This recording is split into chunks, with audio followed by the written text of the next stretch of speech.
Hi friends, இன்றைக்கி வந்து சூப்பரான ஒரு வீடியோ தாங்க. அம்மா செய்த மட்டன் ரசம். இந்த ரசம் பார்த்திங்கன்னா உங்களுக்கு சளி இருமல்லாம் இருந்துச்சுன்னா நீங்கள் கண்டிப்பாக இதை ட்ரை பண்ணலாம். சூப்பராக வந்துட்டு ஒரு சாப்பிட்ட ஃபீலிங் வந்துட்டு உங்களுக்கு இருக்கும், ஒரு சூப்பு குடித்த ஃபீலிங்கு. வீடியோவை முழுசாக ஸ்கிப் பண்ணாமல் பாருங்கள். எண்ணெய் வந்துட்டு சேர்த்துக்கிறாங்க. சேர்த்துட்டு அதில் வந்துட்டு பார்த்திங்கன்னா ஜீரகம் ஃபஸ்ட்டு போட்டுட்டு, அடுத்ததாக வந்து சின்ன வெங்காயம், பச்சை மிளகா இதை வந்து கொட்டிக்கலாம்.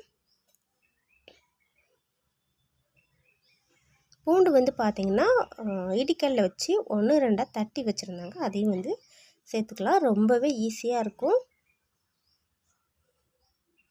அடுத்ததாக கருவேப்பிலை, கொத்தமல்லி தழை அதை வந்து அப்படியே பச்சையாக வந்துட்டு சேர்த்துக்கலாம்.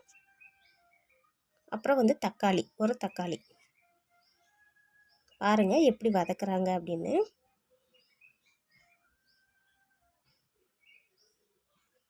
கொத்தமல்லி தழை வந்துட்டு கொஞ்சம் அதிகமாகவே வந்து ஃப்ளேவர் அப்போ தான் நல்லாயிருக்கும் அப்படின்னு சொல்லிட்டு சேர்த்துக்கிறாங்க. எண்ணெய் வந்துட்டு அதிகமாக வந்து சேர்த்துக்கல, ஆயில். ஏன்னா நம்ம வந்து அந்த மட்டன் தண்ணியிலே பார்த்திங்கன்னா கொஞ்சம் எண்ணெயெல்லாம் இருக்கும் இல்லையா, அதனால் கொஞ்சம் கம்மியாகவே சேர்த்துக்கலாம். இப்போ வந்து உப்பு வந்து சேர்த்துட்டு மட்டன் வேக வச்ச தண்ணி, இது வந்து 2 பேருக்கு அளவாக தான் வந்துட்டு செய்கிறாங்க. பாருங்கள் சேர்த்தாச்சு. அடுத்ததாக வந்து இது அரிசி கழுவுன தண்ணி, ரொம்ப ரொம்ப நல்லதுங்க. அவங்க பார்த்திங்கன்னா எல்லா சமையல்லையுமே இந்த அரிசி கழுவுன தண்ணி வந்துட்டு யூஸ் பண்ணுவாங்க, உடம்புக்குமே ரொம்ப நல்லது. கொதி வந்துட்டு ஒரு 2 கொதி கொதித்தோடனே ஒரு பாத்திரத்துக்கு வந்து மாற்றியாச்சு. இப்போ இதில் என்ன சேர்க்க போகிறாங்க அப்படிங்கிறதையும் பார்க்கலாம்.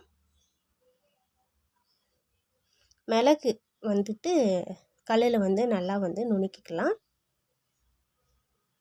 நல்லா பவுட்ரு பண்ணணுன்னு கூட அவசியம் இல்லை, இப்படியே வந்துட்டு நரன்னு எண்ணெய் ஊற்றி அந்த எண்ணெயில் வந்துட்டு பெப்பர் வந்து போட்டாச்சு. இப்போ அதை எடுத்து வந்து கொட்டிட்டு அடுத்ததாக வந்துட்டு லெமன் வந்து பிழிஞ்சு விட்டுட்டாங்க. ரொம்ப சூப்பராக இருந்துச்சுங்க, அவ்வளவு டேஸ்ட்டாக இருந்துச்சு.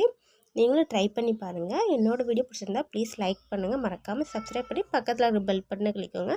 மட்டன் குழம்போட ரெசிபி நாளைக்கு வீடியோவில் வரும், கண்டிப்பாக சப்ஸ்கிரைப் பண்ணி வச்சுக்கோங்க. பாய்.